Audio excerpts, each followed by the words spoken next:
بسم اللہ الرحمن الرحیم۔ السلام علیکم۔ یہ واقعہ حضرت ابراہیم علیہ السلام کو آگ میں ڈالنے کا ہے۔ جب نمرود اور اس کی قوم حضرت ابراہیم کو جلا ڈالنے پر متفق ہو گئی تو انہوں نے حضرت ابراہیم کو ایک مکان میں قید کر دیا اور ایک بستی میں پتھروں کی ایک لمبی چوڑی چار دیواری بنائی۔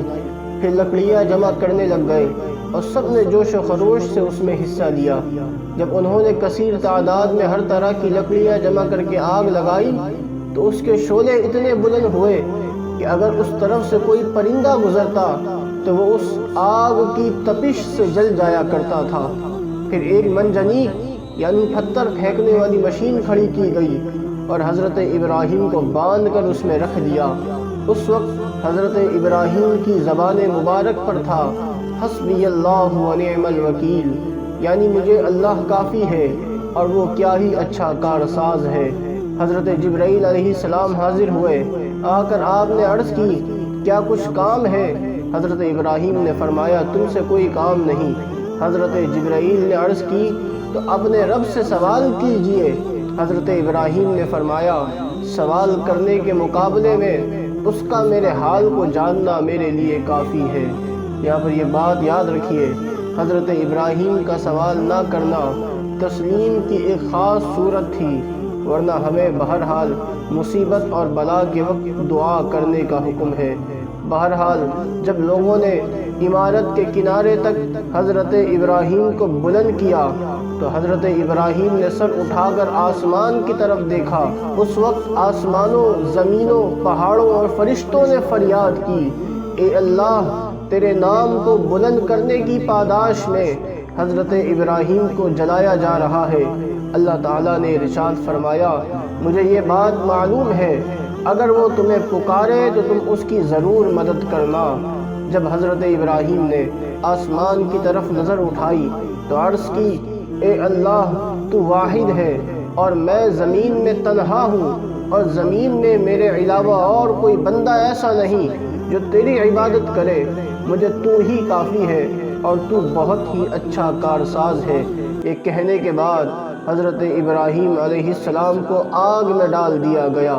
جب آپ علیہ السلام کو آگ میں ڈالا گیا تو رحمت الہی کا دریا جوش میں آیا اور آگ کو حکم جاری ہوا یا نار کونی بردا وسلام علی ابراہیم، اے آگ ابراہیم پر ٹھنڈی اور سلامتی والی ہو جا۔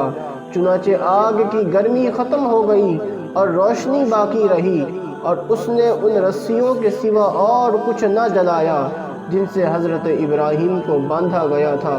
حضرت عبداللہ ابن عباس رضی اللہ عنہما فرماتے ہیں اگر اللہ تعالیٰ سلامت نہ فرماتا یعنی اے آگ سلامتی والی ہو جا، اگر اللہ تعالیٰ یہ نہ فرماتا تو آگ اتنی ٹھنڈی ہو جاتی کہ اس کے ٹھنڈک کی وجہ سے حضرت ابراہیم انتقال فرما جاتے۔ کفار ناکام اور نامراد ہوئے اور خدا تعالیٰ کی نصرت اور تائید کی عظیم نشانی کا ظہور ہوا۔